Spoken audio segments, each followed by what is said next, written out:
Hello student, class 10th maths का question paper है CBSE board exam 2025 का। तो सेट 3 है ये, इसका सोल्यूशन करेंगे अभी हम। तो 430 43 जिनका भी कोड है 434 होना चाहिए, सेट 1 2 3 चल जाएगा। 434 कोड वाले जो भी बच्चे हैं वो अपने आंसर मैच कर सकते हैं। मोस्टली क्वेश्चन सेम ही है। तो एग्ज़ाम कैसा गया कमेंट कीजिए। ईजी था पेपर, हार्ड था? तो सीबीएसई बोर्ड एग्ज़ाम मैथ्स का, तो इसका सोल्यूशन करेंगे अभी हम।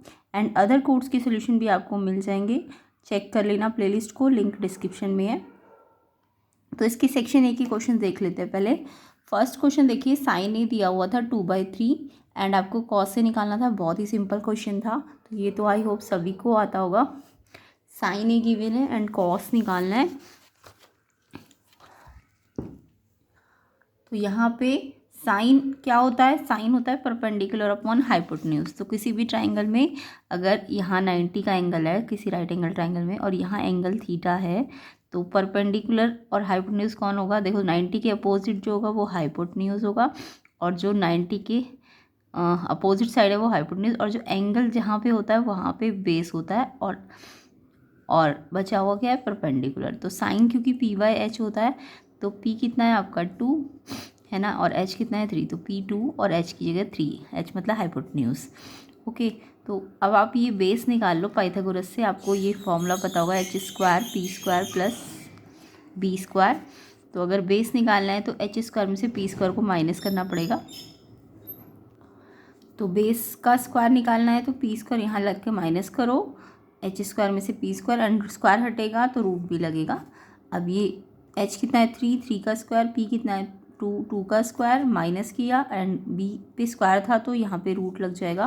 3 का स्क्वायर 9, 2 का स्क्वायर 4, 9 - 4 5, √5 बेस आ गया, तो बेस आपका √5 आ गया। अब कॉस क्या होता है? Base upon hypotenuse. तो कॉस निकाल लेते हैं। बेस कितना है √5 एंड हाइपोटेन्यूज था 3, तो ये आंसर है बी ऑप्शन। किस किस बच्चे का आया? बिल्कुल ठीक है, कमेंट करना किस किस का आंसर ये बी ऑप्शन है फर्स्ट क्वेश्चन का। तो आई होप सबका आंसर सही आया होगा। तो ये जो क्वेश्चन पेपर में टिक लगे हुए हैं वो सारे सही नहीं है, जो मैं बता रही हूँ वही फाइनल आंसर होगा। √5/3 बी ऑप्शन इसका करेक्ट आंसर है।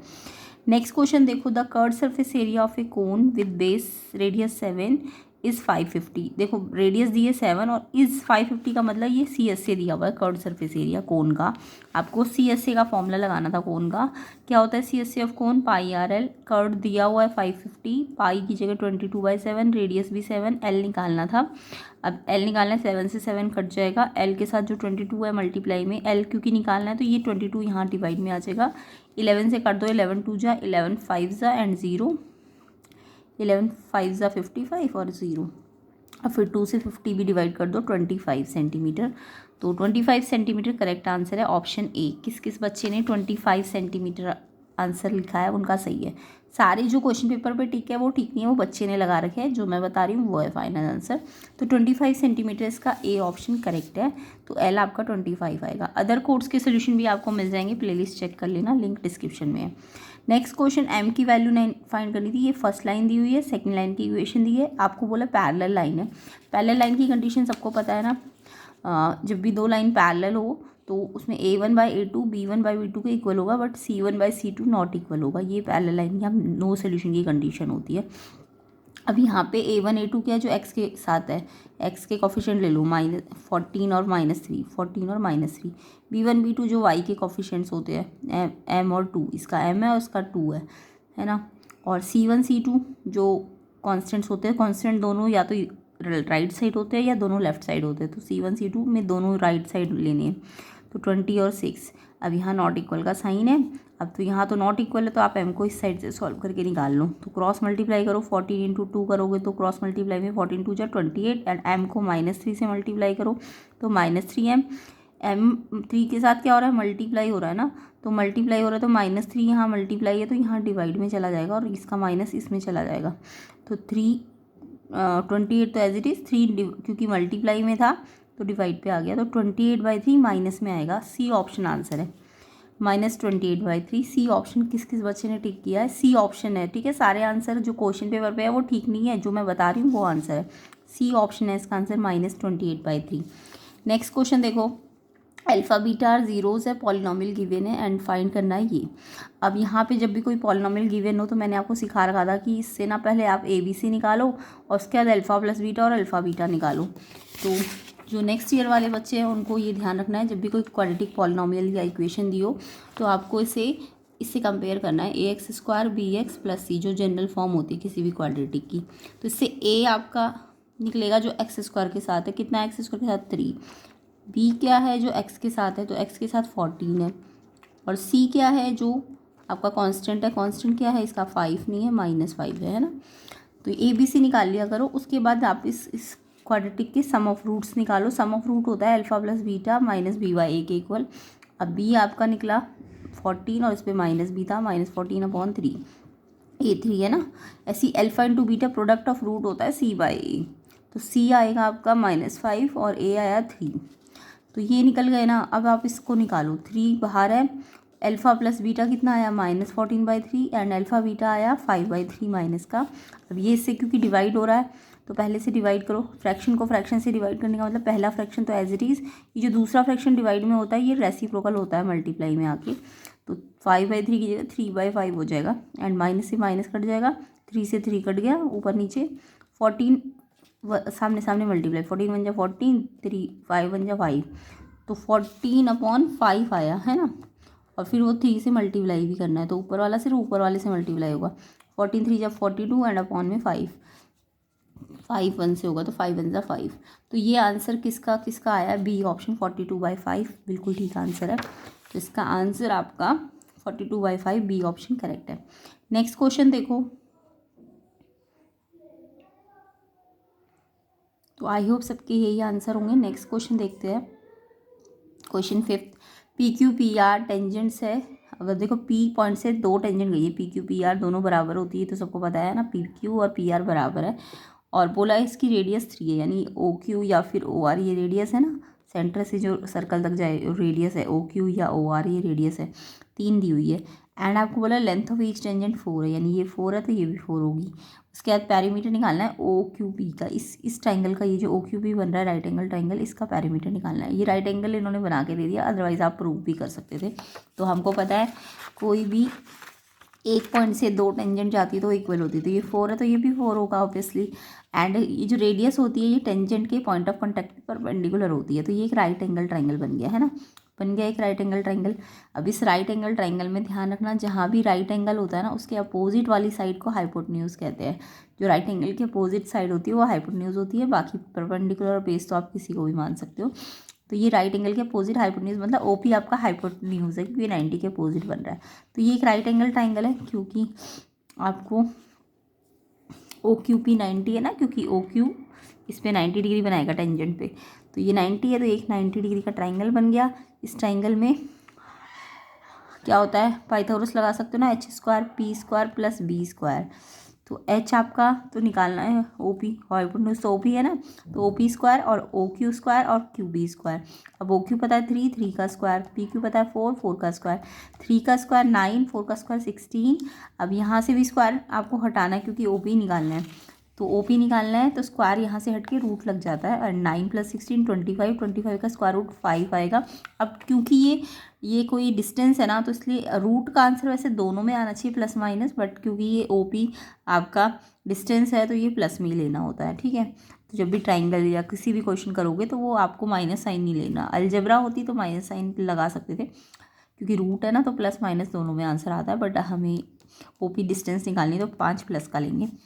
अब पेरीमीटर इस ट्राइंगल का निकाल लो। इस ट्राइंगल का पेरीमीटर मतलब इसकी तीनों साइड 3 4 और ये जो 5 आई इनको प्लस करना था आपको, तो 3 4 7 5 12 सेंटीमीटर। बी ऑप्शन इसका आंसर है। किस बच्चे का आंसर, इसका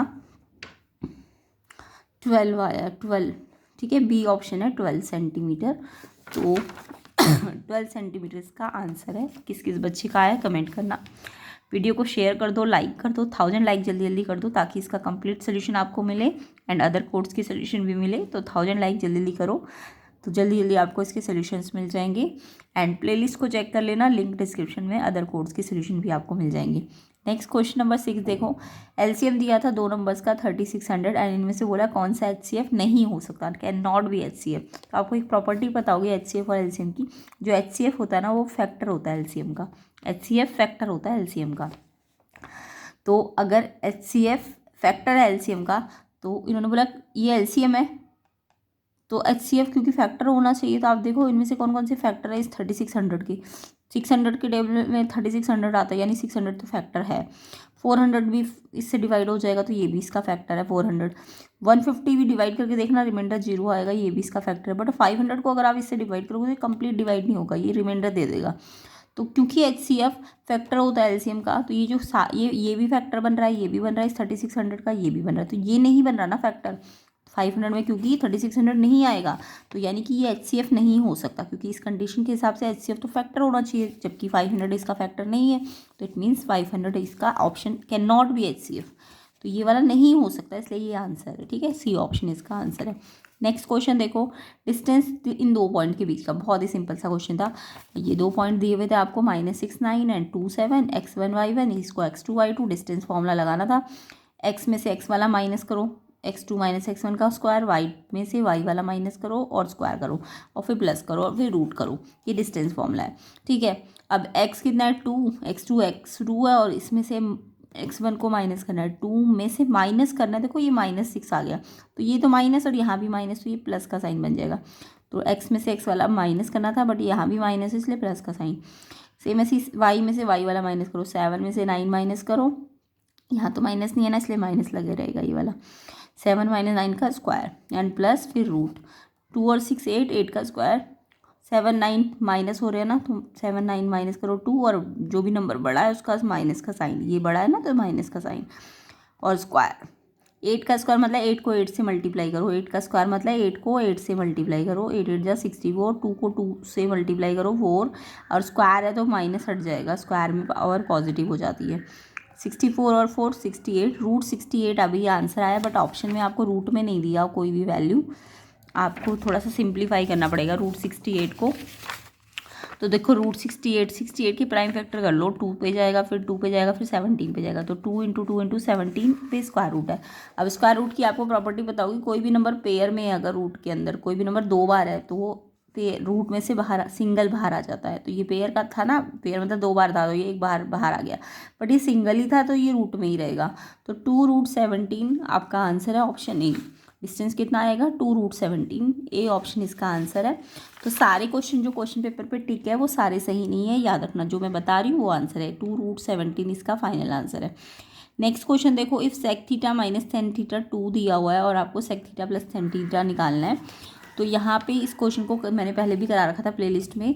sec theta minus tan theta अगर 2 है, या तो आप याद कर लो इसको, ये ट्रिक से याद करना होता है। अगर sec theta minus tan theta है तो sec theta plus tan theta ना इसका रेसिप्रोकल आता है, ये याद रखो। अगर sec theta minus tan theta आपको गिवन होगा तो sec theta plus tan theta अगर निकालना है तो रेसिप्रोकल आता है, तो 2 का रेसिप्रोकल हाफ।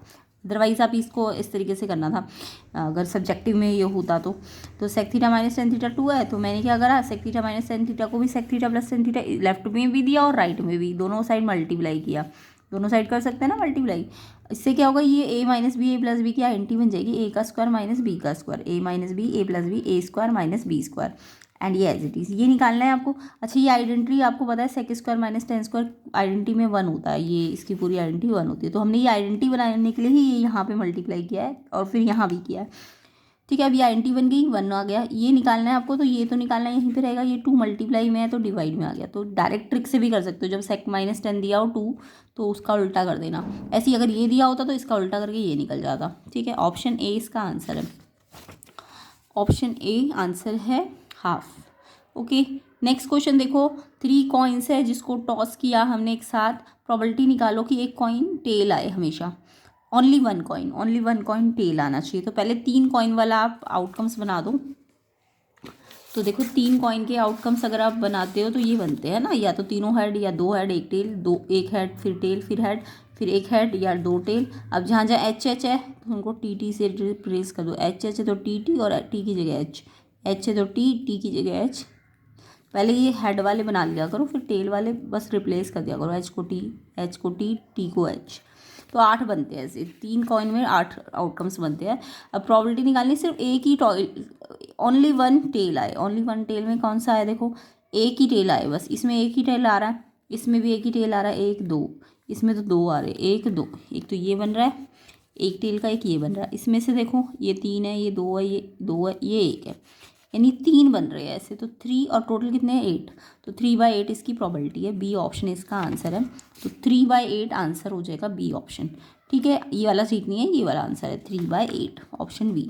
तो कई बार बच्चे कहते हैं गलत है, टिक गलत है, तो ये क्वेश्चन पेपर जिनका होता है उन्होंने टिक किए होते हैं, तो इसलिए आप फाइनल आंसर बाद में बताए जाते हैं। तो अगर शॉर्ट्स में आपको दिख रहा है कि ये टिक गलत लगे हुए हैं, तो शॉर्ट्स में आपको सिर्फ क्वेश्चन पेपर दिखाया जाता है, उसके सॉल्यूशंस जो होते हैं वो अलग से बनते हैं, तो इसलिए जो फाइनल आंसर होता है वो हम बताते हैं, ये जो क्वेश्चन पेपर वाला आंसर है वो सही नहीं होता है। ठीक है, तो 3/8 बी ऑप्शन इसका करेक्ट है। नेक्स्ट क्वेश्चन देखो, question 10, one of the zeros of the polynomial given है एंड आपको बोला है कि इसका एक ज़ीरो, जब भी एक ज़ीरो का मतलब ये एक्स है, ज़ीरो का मतलब तो एक्स होता है ना, एक्स है ये पॉलिनोमियल इज इतना, यानी ये जीरो है इसका। तो जब ये ज़ीरो होता है तो एक्स का मतलब एक्स की वैल्यू ये है और ये एक्स की वैल्यू है, तो यहाँ जहाँ जहाँ एक्स है ना वहाँ पे हम ये पुट कर देंगे, और क्योंकि ये जीरो है तो ये पूरे पॉलिनोमियल को जीरो के बराबर करेगा। जीरो का मतलब एक्स का वो वैल्यू जिससे पूरा पॉलिनोमियल जीरो हो जाए उसको जीरो कहते हैं। ठीक है, उसको हम क्या कहते हैं, एक्स की उस वैल्यू को हम जीरो कहते हैं। तो एक्स की वैल्यू ये दी हुई है और इस वैल्यू को रखने पे ये पॉलिनोमियल जीरो होना चाहिए, क्योंकि ये इसका जीरो है। तो हमने एक्स की जगह क्या रखा है, एक्स पे देखो -3/2 रखा, स्क्वायर है इस पर -9, एक्स की जगह फिर से -3/2 रखा, प्लस का 3 एंड ये ओवरऑल जीरो के इक्वल रखो। अब स्क्वायर सिर्फ इस पर लगाए, इस पर नहीं लगा, तो इस पे लगाए, तो इसके ऊपर वाले पे भी लगाए और इस पे भी लगाए। तो 3 का स्क्वायर तो 9 होगा, माइनस अगर स्क्वायर में है तो हट जाएगा, 2 का स्क्वायर 4 हो जाएगा। अब ऊपर वाला मल्टीप्लाई है तो सिर्फ ऊपर वाले से मल्टीप्लाई होगा, 9 3 27 एंड इसके नीचे तो 1 है, तो 1 2 से मल्टीप्लाई होगा 2, तो सिर्फ मल्टीप्लाई में ऊपर ऊपर वाले से, नीचे नीचे वाले से होता है। अब 2 माइनस माइनस मल्टीप्लाई में प्लस बन जाते हैं, प्लस का 3 = 0। अब आपको के वाला टर्म तो निकालना है, 9/4 के, ये सिर्फ ऊपर से मल्टीप्लाई होगा 9k/4। ठीक है, एंड ये नंबर्स है, नंबर्स को उधर भेज दो, ये प्लस है यहाँ माइनस, ये प्लस है वहाँ जाके माइनस। अभी ये फ्रैक्शन है और ये विदाउट फ्रैक्शन था तो मैंने 1 लगाया, एलसीएम ले लिया, 2 और 1 का 2 आएगा। अब जब 2 और 1 अलग अलग होते हैं, एक दूसरे के टेबल में नहीं आते, तो 1 को इधर मल्टीप्लाई करो 27 एंड 2 को इधर मल्टीप्लाई करो 6। तो ऐसे करके रैशनल नंबर को, फ्रैक्शंस को सॉल्व करना होता है।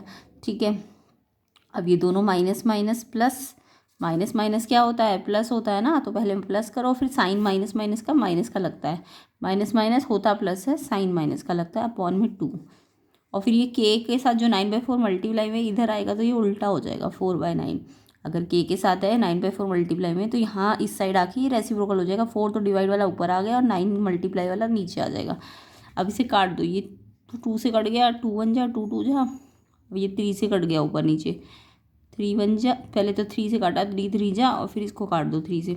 अब नहीं कटेगा तो सामने सामने मल्टीप्लाई करो, 11 2 जा 22, 3 1 जा 3, और एक माइनस है तो माइनस लग गया, तो के की वैल्यू आपकी -22/3, डी ऑप्शन है इसका आंसर, ऑप्शन डी 10th का आंसर है, ऑप्शन डी। ठीक है, तो क्या आएगा इसका -22/3, डी ऑप्शन इसका करेक्ट आंसर है। नेक्स्ट क्वेश्चन देखो, 2 right circular cylinder equal volume जिनका हाइट का रेशो दिया हुआ था, रेशो ऑफ देयर रेडियाई निकालना था। ऐसा क्वेश्चन मैंने कराया हुआ था, प्लेलिस्ट में सारे ही क्वेश्चन कराए हुए थे, तो प्लेलिस्ट चेक कर लिया करो जो बच्चे प्रैक्टिस करते हैं। तो 11th में 2 राइट सर्कुलर सिलेंडर का वॉल्यूम इक्वल है, तो 2 सिलेंडर है, दोनों का वॉल्यूम इक्वल है, बट रेडियस और हाइट अलग अलग है इनकी, है ना, क्योंकि हाइट का रेशो और रेडियाई निकालना है आपको। तो वॉल्यूम ऑफ सिलेंडर का फॉर्मूला क्या होता है, वॉल्यूम ऑफ सिलेंडर होता है πr²h, ये वॉल्यूम ऑफ सिलेंडर होता है। ओके, ये फॉर्मूला याद रखा करो। तो वॉल्यूम ऑफ सिलेंडर, अब दोनों सिलेंडर के वॉल्यूम इक्वल है बोल दिया, πr²h, क्योंकि दोनों सिलेंडर अलग अलग है, तो इसका R1 होगा, इसका H1 होगा, इसका R2 होगा, इसका H2 होगा। पाई मल्टीप्लाई में, यहाँ भी मल्टीप्लाई में कर दिया। अब R1 और R2 को एक तरफ लाओ, तो R1 तो ऊपर है, ये R2 नीचे भेज दो, यहाँ मल्टीप्लाई हो रहा है ना, तो यहाँ आके डिवाइड। अब इस पर भी स्क्वायर है, इस पर भी स्क्वायर, तो मैंने इकट्ठा स्क्वायर लगा दिया। अब ये इधर ही है, ये आया इधर, तो ये इधर ही था, तो ये जाएगा ना उधर, क्योंकि ये इधर आया है, तो ये गया, तो ये तो ऊपर ही रहेगा, ये नीचे ही जाएगा क्योंकि ये मल्टीप्लाई में तो ये डिवाइड में आ जाएगा। तो मेरे को H2/H1 नहीं दिया, मुझे क्वेश्चन में पहला और दूसरे का रेशो दिया होता, तो मुझे H1/H2 1/2 दिया है। जो सिलेंडर का 2 सिलेंडर में से एक पहला वाला एक दूसरा वाला, तो मुझे H1/H2 दिया हुआ है 1/2। तो जबकि मेरा यहाँ तो H2/H1 आ गया, तो ये H1/H2 अगर 1/2 है तो H2/H1 करके इसको उल्टा करके आएगा, तो ये 2/1। ठीक है, अब मेरे को R1 और R2 का रेशो निकालना है। तो ये स्क्वायर यहाँ से हटेगा, तो आपको पता है यहाँ से स्क्वायर हटता है तो रूट लग जाता है ना, तो पूरे पे रूट लगेगा, स्क्वायर यहाँ से हट के तो √2 पे लगेगा, तो √2 बट 1 पे तो 1 ही आ जाएगा। तो ये रेशो √2/1 आएगा, क्योंकि मुझे 1 और 2 का रेशो निकालना है, इसलिए 1 और 2 का निकालने के लिए इसको उल्टा करना पड़ा। तो √2/1 ऑप्शन ए इसका करेक्ट आंसर है। ऑप्शन ए है आंसर √2/1। तो √2/1 ये वाला आंसर है। तो इसलिए क्वेश्चन पेपर वाले सारे आंसर सही नहीं है, फाइनल आंसर ए है। ठीक है, नेक्स्ट क्वेश्चन देखो, √2 sin θ 1 है, ये निकालना था आपको। तो सिंपल पहले sin θ के लिए सॉल्व करूँ। क्वेश्चन 12 में क्या करना था, √2 sin θ आपको 1 दिया है, sin θ निकालने के लिए आपको ये √2 मल्टीप्लाई में है ना, तो इधर √2 मल्टीप्लाई में, तो इधर डिवाइड में आएगा 1, तो एज इट इज़ √2 नीचे चला गया डिवाइड में। अब 1/√2 sin θ, यहाँ sin θ है तो इसे भी sin θ में बदलो। ये कब होता है, टेबल आपको आता होगा sin 45 पे ये 1/√2 होता है, तो साइन अगर यहाँ है तो इसको भी, नंबर को भी इस साइन में लाओ, तो sin 45 लिख दो। अब ये थीटा इस 45 के इक्वल हो जाएगा। अब थीटा निकल के आपको निकालना ये था, तो cot थीटा की जगह हमने क्या रख दिया 45 है ना, और cosec थीटा की जगह 45। अब टेबल से आपको वैल्यू आनी चाहिए, cot 45 1 होता है, cosec 45 देखो sin 45 आपको आता है ना, sin 45 होता है 1/√2, तो cosec उसका उल्टा कर दो, 1/√2 का उल्टा करके √2 हो जाएगा, तो 1 × √2 आंसर आ जाएगा ऑप्शन सी। तो इसका आंसर भी ऑप्शन सी है √2। तो ये वाले जो टिक लगे ना सारे सही नहीं है, ये वाला आंसर है √2। ओके, तो ये आंसर किस किस बच्चे का आया कमेंट करना, एंड वीडियो को ज़्यादा से ज़्यादा शेयर कर देना, लाइक कर देना, 1000 लाइक जल्दी जल्दी करना। कंप्लीट सोल्यूशन अगर आपको चाहिए तो जल्दी से 1000 लाइक करो। नेक्स्ट क्वेश्चन नंबर 13 देखो, इन ट्राइंगल ABC, एक ट्राइंगल है ABC, PQ parallel to BC, PQ BC के पैरेलल था, और AP दिया हुआ था आपको 2.4, PB दिया हुआ था 3.6, BC दिया हुआ है, BC ये रहा, और 5 PQ निकालना था। तो मैंने आपको सिखा रखा था कि ये पता है, ये पता है, और आपको ना जब भी पैरेलल लाइन मैंने कहा था गिवन हो या फिर निकालनी हो, तो उसमें आप ना BPT मत लगाओ, उसमें आप सिमिलर ट्रायंगल थ्योरम लगाओ। जब भी पैरेलल लाइन निकालनी होती है या दी होती है तो आपको सिमिलर ट्रायंगल थ्योरम लगानी होती है। तो वैसे तो पैरेलल दिया है तो आप BPT भी लगा सकते हो। BPT में तो ये हम पैरेलल लाइन को इंक्लूड नहीं करते, सिर्फ ये अपॉन ये अपॉन ये BPT होती है जब हम सिर्फ साइड वाली करते हैं। तो अगर हमें सिर्फ ये वाली साइड यूज़ करनी हो AP PB AQ QC तो हम BPT लगाएंगे पैरेलल दिया हुआ तो। बट अगर हमें अंदर वाली पैरेलल भी यूज़ करनी हो तो हम पैरेलल, जब ये पैरेलल हो तो हम इसमें ट्राइंगल सिमिलर करेंगे। अब ट्राइंगल सिमिलर हमें जब भी पैरेलल दिया होता है तो हो ही जाते हैं, क्योंकि ये कॉरस्पॉन्डिंग एंगल इक्वल कर देगा, ये इसके इक्वल हो जाएगा कॉरस्पॉन्डिंग एंगल, ये वाला एंगल इसके इक्वल हो जाएगा क्योंकि पैरेलल लाइन है तो कॉरस्पॉन्डिंग ये इसके, और ये ए एंगल छोटे में भी है और बड़े में भी है। जब भी आपको पैरेलल वाली लाइन यूज़ करनी हो तो आप सिमिलर ट्राइंगल थ्योरम लगाओगे, पैरेलल करके, पैरेलल तो दिया हुआ है इसको सिमिलर कर दो इस तरीके से ए से। तो इतना करना नहीं था, MCQ क्वेश्चन था, तो आपको याद रखना पैरेलल में BPT भी लगाई जा सकती है, पैरेलल में सिमिलर भी लगाई जा सकती है, क्योंकि अंदर वाली यूज़ करनी है तो हम सिमिलर वाला यूज़ करेंगे। तो यहाँ पे छोटा ट्राइंगल APQ देखो, इसको फर्स्ट A से फिर फर्स्ट कट से सेकंड पे रोटेट, इसको फर्स्ट एक कट लगाए, इस पर डबल कट लगाए, तो इसको A से शुरू करके फर्स्ट कट से सेकंड पे रोटेट किया, तो इसको बड़े वाले को भी ऐसे ही रोटेट करो, A से शुरू करके फर्स्ट कट से सेकंड पे रोटेट करो, तो ABC। इनके नाम ध्यान से लिखना, नहीं तो रेशो गलत बन जाएंगे। APQ APQ ऐसे लिखा तो ABC ऐसे लिखना पड़ेगा। ठीक है, एंगल से सिमिलर हो गया क्योंकि लाइन पैरेलल थी। अब हमें पता है कि मेरे को ये दो साइड दी है और ये वाली दी है और ये निकालनी है, तो मुझे ये साइड छोटे वाले की AP लेनी है और बड़े वाले की क्या लेनी पड़ेगी AB, क्योंकि इसकी AP के कॉरस्पॉन्डिंग क्या आ रही है, AB आ रही है ना, इसके फर्स्ट 2 वर्टेक्स, तो इसके भी फर्स्ट 2 वर्टेक्स, तो AP के साथ AB का रेशो बनेगा। और फिर इसकी PQ लेनी है तो इसकी PQ देखो लास्ट के 2 वर्टेक्स है तो इसकी भी लास्ट के 2 वर्टेक्स में BC बनेगा, तो PQ के साथ BC। ठीक है, बाकी आप चाहते तो AQ/AC भी ले सकते थे, बट उसका कोई रोल नहीं है क्वेश्चन में। अब AP/AB आप निकाल सकते हो, AP कितना है 2.4, और AB कैसे निकलेगा देखो, ए भी दिया नहीं हो पूरा, आधा आधा दिया हुआ है, तो ए भी निकाल सकते हो। ए भी इन दोनों से मिलके बना है ना, तो इस दोनों को जोड़ दो। ऐसे ही पी क्यू आपको निकालना है और ये आपको गिवन था 5.4। अब इसमें क्या करना है, इसको पहले प्लस करके फिर क्रॉस मल्टीप्लाई करना है। तो पहले मैंने इसको प्लस किया, तो 2.4 और 3.6 को प्लस करो 6.0 और ये as it is and P Q upon 5.4। अब आपको पता है 6.0 का मतलब तो 6 ही होता है, 6.0 है तो 6 ही होगा ना उसका मतलब। तो 6 क्रॉस मल्टीप्लाई करो, 6 into P Q 6 P Q and ये इससे मल्टीप्लाई हो गया है ना। ये मल्टीप्लाई करके यहाँ लिख दिया, ये यहाँ लिख दिया।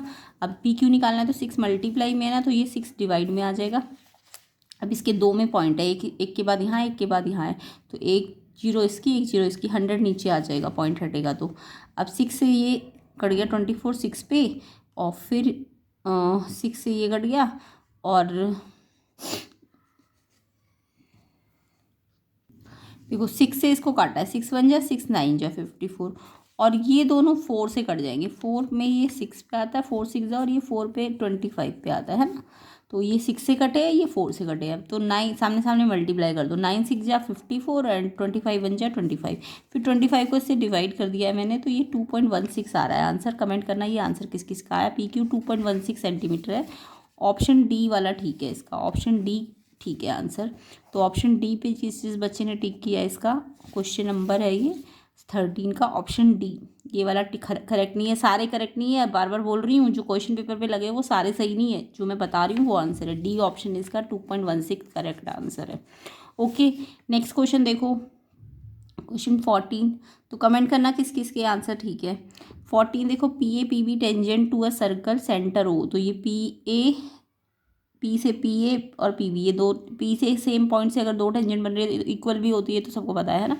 बट इसमें साइड का कोई रोल नहीं है, एंगल का रोल है। एंगल ए ओ बी आपको 105 दिया है, और आपको ओ ए पी तो मुझे पता है 90 होता है ना।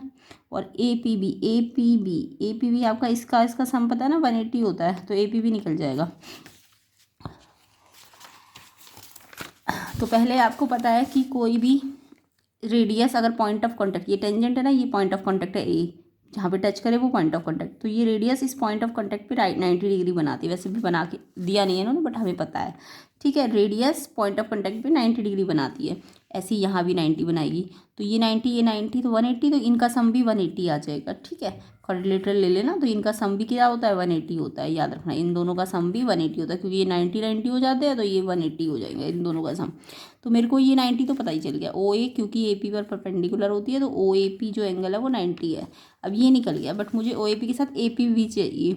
तो ए पी भी मैं कैसे निकालूंगी, ये वाला एंगल कैसे निकालूंगी, इन दोनों का सम भी हमको पता है, ए ओ बी और ए बी बी का सम 180 होता है, साइक्लिक होता है। ये क्वाड्रिलेटरल जो होता है साइक्लिक होता है। साइक्लिक का मतलब समझिए, अपोजिट एंगल 180, इसका 180, इसका 180, तो साइक्लिक होता है ये, क्योंकि क्वाड्रिलेटरल, तो इसलिए इन दोनों का सम जो अपोजिट एंगल है इनका सम 180 आता है।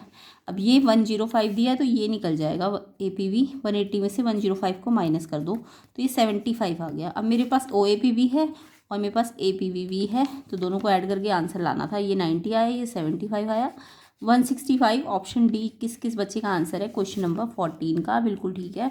कमेंट करना 75 डिग्री, सॉरी 165 डिग्री आंसर है इसका, 165 डी ऑप्शन। तो सारे ऑप्शन करेक्ट नहीं है, जो क्वेश्चन पेपर में जो बताऊंगी वही आंसर है, 165 डिग्री आंसर है, ठीक है। बार बार मत कहना कि क्वेश्चन पेपर में गलत है तो ये गलत है। अरे क्वेश्चन पेपर जिन बच्चों का होता है उनके आंसर टिक होते हैं ये, ठीक है। तो ये 165 डिग्री डी ऑप्शन इसका करेक्ट आंसर है। नेक्स्ट क्वेश्चन देखो, ए पी में ए एन माइनस 4 32 है, आपको कॉमन डिफरेंस निकालना था। तो पहले ए एन का फॉर्मूला खोलो, फिर ए एन माइनस 4 का फॉर्मूला खोलो। अब आपको ए पी में ए एन किसी भी टर्म का फॉर्मूला आता होगा, ए प्लस एन, एन है ना यहाँ पे एन, तो एन माइनस 1 डी, ये फॉर्मूले को पकड़ के आपको इसको इस फॉर्मूले को भी लगाना है। तो ए एन है तो ए प्लस एन माइनस 1 डी, ऐसे इसका भी खोलो। ए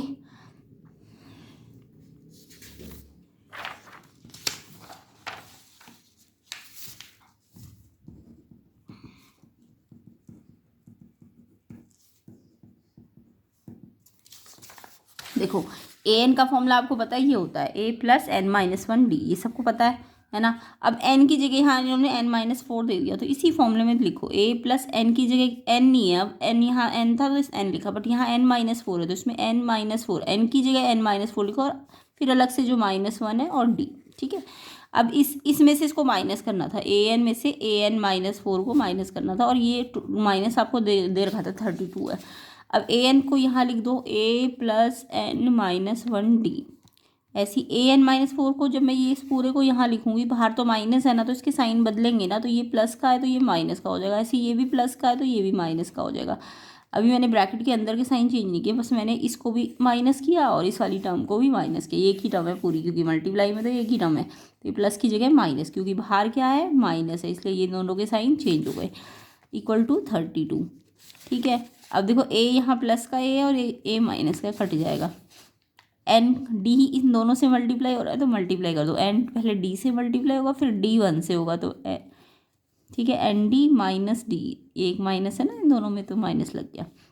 सेम ऐसी ये क्या है n-5 है, देखो n-4 -1 इससे माइनस माइनस प्लस हो गया ना, तो n-5 है ये, और बाहर d है इक्वल टू 32। अभी ऐसी इस d को इससे भी अंदर मल्टीप्लाई करो, पहले nd होएगा फिर 5d होएगा। अब देखो ये प्लस का आ रहा था और ये माइनस का आ रहा था, बट बाहर माइनस था तो nd जो प्लस का आ रहा था वो माइनस का हो गया, और ये माइनस का आ रहा था तो ये प्लस हो गया, nd minus d equal to 32। अब एन डी प्लस और माइनस कट जाएगा, और minus d plus 5d, minus d plus 5d, 5 और 1, ये डी के आगे 1 है ना, तो प्लस माइनस क्या करते हैं माइनस, साइन बढ़ेगा, साइन बढ़ेगा, तो इसमें से कौन सा बड़ा है प्लस का, तो 4d प्लस का आएगा 32, तो d निकालना है तो 32, ये 4 मल्टीप्लाई में डिवाइड में चला गया तो 4 8 जा, तो ये 8 आ जाएगा d, ठीक है। तो d आपका 8 आ जाएगा, कितना आया d 8 इसका बी ऑप्शन है, तो बी ऑप्शन इसका 15 का आंसर ऑप्शन बी हो जाएगा, ऑप्शन बी 8 आंसर आना चाहिए इसका, तो 8 है इसका आंसर, ठीक है। तो बच्चे ने गलत लगा रखा है, 8 आंसर है इसका, डी बी ऑप्शन करेक्ट है। नेक्स्ट देखो perimeter of A quadrant of a circle radius 7, तो क्वाड्रेंट का पैरीमीटर निकालना था, रेडियस दी हुई थी आपको, तो ये क्वेश्चन भी मैंने करा रखा था आपको। क्वाड्रेंट क्या होता है, क्वाड्रेंट सेक्टर ही होता है, बट उस सेक्टर जिसका एंगल 90 बन रहा हो उसको क्वाड्रेंट कहते हैं, ठीक है। तो क्वाड्रेंट का पेरीमीटर निकालने के लिए वही सेक्टर का जो पेरीमीटर होता है, इसमें 2 रेडियस होती है और एक एल लेंथ ऑफ आर्क होती है, तो एल प्लस 2r, पेरीमीटर है तो बाउंड्री को लोगे ना, आर आर एल, तो एल प्लस 2r, एल क्या होता है फॉर्मूला लेंथ ऑफ आर्क का 2πr θ/360 प्लस का 2r। अब इसमें वैल्यू पुट कर दो, 2 पाई की जगह 22/7, रेडियस 7 दी हुई थी, थीटा आपको क्वाड्रेंट है तो थीटा समझ जाओ, जब भी क्वाड्रेंट बोले तो थीटा 90 होता है, ठीक है। तो थीटा आपका 90 होगा अपॉन में 360 प्लस का 2 इंटू आर। अब इसको सॉल्व कर लो, 7 से 7 कट गया, 90 1 जा 94 पे कट गया, फिर 2 पे कटेगा, 2 2 जा 4, फिर 2 पे ये कट गया, एक बार ये दोनों कटे, फिर एक बार और 2 से कटेगा, 2 1 जा 2 11 जा, तो यहाँ नीचे तो कुछ नहीं बचा, ऊपर बचा 11 1 जा 11, और ये 2 7 जा 14, इसको पहले प्लस मत करना, पहले मल्टीप्लाई करना, 2 7 जा 14 और ये 11 1 जा 11, फिर ये प्लस कर लेना, ये 25 सेंटीमीटर आंसर है ऑप्शन डी, तो इसका पेरीमीटर 25 डी ऑप्शन करेक्ट है। किस किस बच्चे का आंसर 25 सेंटीमीटर आया, डी ऑप्शन उनका ठीक है, तो मोस्टली इस बच्चे ने गलती लगाई हुआ, डी ऑप्शन इसका ठीक है 25 सेंटीमीटर, ठीक है। तो आंसर आपका 25 सेंटीमीटर है। नेक्स्ट क्वेश्चन देखो 17, एक कार्ड है drawn at random from a well shuffle tag 52 playing card, the probability drawn card show number 9। तो मैंने आपको बता रखा था कि किसी भी कैटेगरी में 52 कार्ड होते हैं, उसमें से आपको पता है 26 रेड होते हैं, 26 ब्लैक होते हैं ना। अब मैंने आपको बताया था 26 ब्लैक में 13 स्पेड होते हैं और 13 क्लब होते हैं, है ना, बताया था। ऐसे ही 26 में 13 हर्ट होते हैं और 13 डायमंड होते हैं। अब ये जो स्पेड है इसके अंदर कैसे कार्ड होते हैं, स्पेड के अंदर स्पेड के 13 कार्ड होते हैं ना, तो इसमें एक किंग होगा, एक क्वीन होगी, एक एस होगा, एक जैक होगा, है ना, एक जैक होगा, जैक, एक एस होगा, उसके अलावा 13 कार्ड है, तो ये तो 4 ही हुए ना। तो जो 2 से 10 नंबर के कार्ड होते हैं, 2 से 10 नंबर, यानी एक 2 नंबर का कार्ड होगा, एक 3 नंबर का, एक 4 नंबर का, एक 5 नंबर का, एक 6 नंबर का, एक 7 नंबर का, एक 8 नंबर का, एक 9 नंबर का, एक 10। 2 से 10 में कितने कार्ड हो गए, 9 कार्ड हो गए ना, तो 9 10 11 12 13, यानी कि 2 से 10 नंबर में एक एक कार्ड होता है, 2 का एक, 3 नंबर का एक, वैसे 9 नंबर का भी आपको एक ही कार्ड मिलेगा स्पेड के अंदर। तो जैसे किंग टोटल 4 बन जाते हैं, वैसे 9 नंबर का कार्ड भी एक तो स्पेड में है, तो सब में मिला के एक एक होगा तो 4 होंगे। ये 9 नंबर के कितने कार्ड होंगे? 4। ऐसे 10 नंबर के भी 4 कार्ड होंगे, 2 नंबर के भी 4 कार्ड होंगे, ठीक है। तो यानी कि 9 नंबर का 4 कार्ड होंगे टोटल, ठीक है।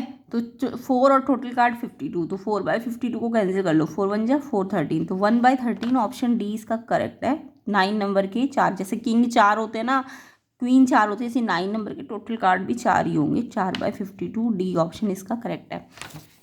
तो इसका आंसर 1/13 आएगा। डी ऑप्शन है इसका आंसर 1/13। नेक्स्ट क्वेश्चन देखो, ये तो बुक का ही था। 10√2, 6√2, 2√2 एक एपी दी थी, 20th टर्म निकालनी थी, बुक का ही क्वेश्चन एज इट इज़ आ गया था। तो यहाँ पे मेरे को ये एपी में हमें पता है ये फर्स्ट टर्म होती है, ए दिया है, और डी निकालने के लिए सेकंड में से फर्स्ट को माइनस करते हैं, सेकंड में से फर्स्ट को। तो सेकंड में से फर्स्ट, सेकंड है आपका 6√2 माइनस फर्स्ट, पहले सेकंड लिखना है बाद में फर्स्ट लिखना है। अब देखो लाइक टर्म्स है ना, √2 तो आपको ये प्लस माइनस हो जाएंगे। लाइक टर्म जब होती है तो प्लस माइनस हो जाते हैं, तो ये प्लस का है और ये माइनस का है। तो 10 में से 6 को माइनस करो, 4 आया, और √2 जो है वो एज इट इज़, जो भी इसका पीछे का सेम नंबर होता है, सेम लाइक टर्म्स होता है, वो √2 है, तो वो तो सेम एक बार, और ये आगे वाले प्लस माइनस कर दो। तो 10 - 6 4, और जो नंबर बड़ा होता है प्लस माइनस में उसका साइन लगा दो, ये डी आ गया। अब 20 टर्म में 20 है तो a + 19 डी हो जाएगा, है ना। a कितना है? 10√2 and 19 into D, D multiply हो रहा है 19 डी से, तो 19 डी क्या है हमारा? माइनस का 4√2। अब मल्टीप्लाई में कैसे करते हैं? नंबर को सिर्फ नंबर से मल्टीप्लाई करते हैं, रूट से नहीं करते। तो 19 4 जा 76, √2 as it is, and plus minus में मल्टीप्लाई में एक माइनस है तो लग जाएगा। अब ये भी फिर से लाइक टर्म आ गई, 10√2 में से 76 √2, कैसे प्लस माइनस करोगे? सिर्फ आगे वाले को आगे वाले से, तो 76 में से 10 गया, प्लस माइनस माइनस करोगे ना, 66 एंड √2 एज इट इज़। जो नंबर बड़ा हो, माइनस का बड़ा, ये बड़ा है ना, तो माइनस का साइन लगा दो। तो ये आपका आंसर है -66 √2। तो इसका आंसर -66 √2 सी ऑप्शन है। सी ऑप्शन इसका करेक्ट है क्वेश्चन 18 का। आई होप सबका आंसर यही आया होगा, कमेंट ज़रूर करना। नेक्स्ट इसके एजर्शन रीज़न के क्वेश्चंस थे। तो एजर्शन है मीडियन मार्क्स एक स्टूडेंट की क्लास टेस्ट में 16 है, इसका मतलब आधे जो बचे हुए बच्चे हैं, आधे जो क्लास के बच्चे हैं उनका 16 से लेस होगा।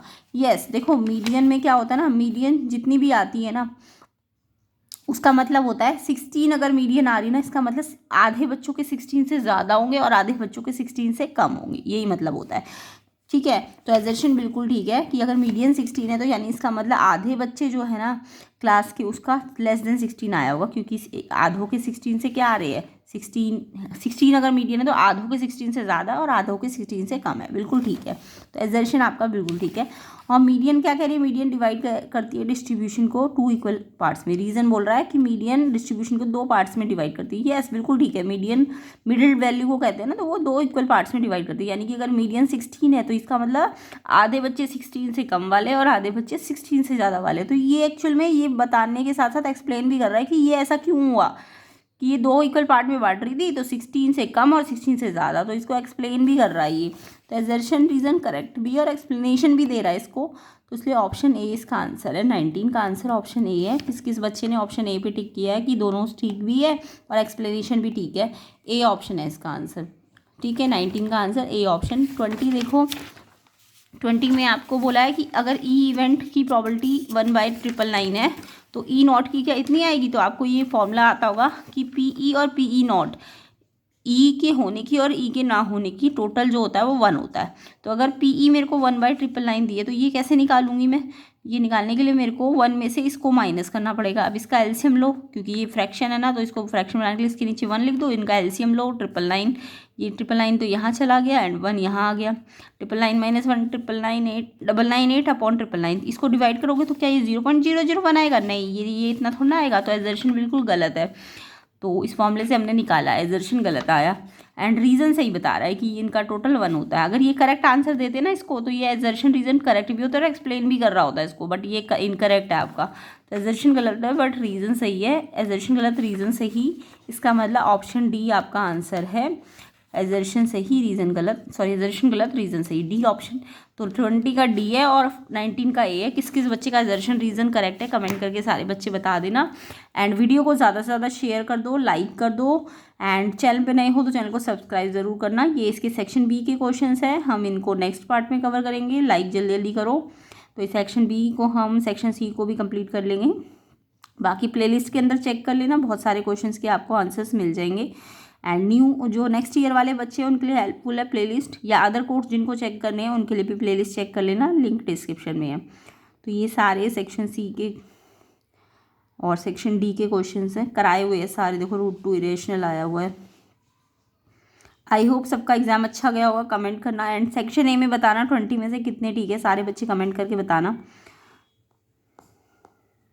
ये इसके सेक्शन डी और ये सेक्शन ई के स्पेस क्वेश्चन, इनको भी कवर करेंगे। ज़्यादा से ज़्यादा लाइक कर दो, 1000 लाइक जल्दी जल्दी कर दो ताकि कंप्लीट सोल्यूशन आपको मिल जाए।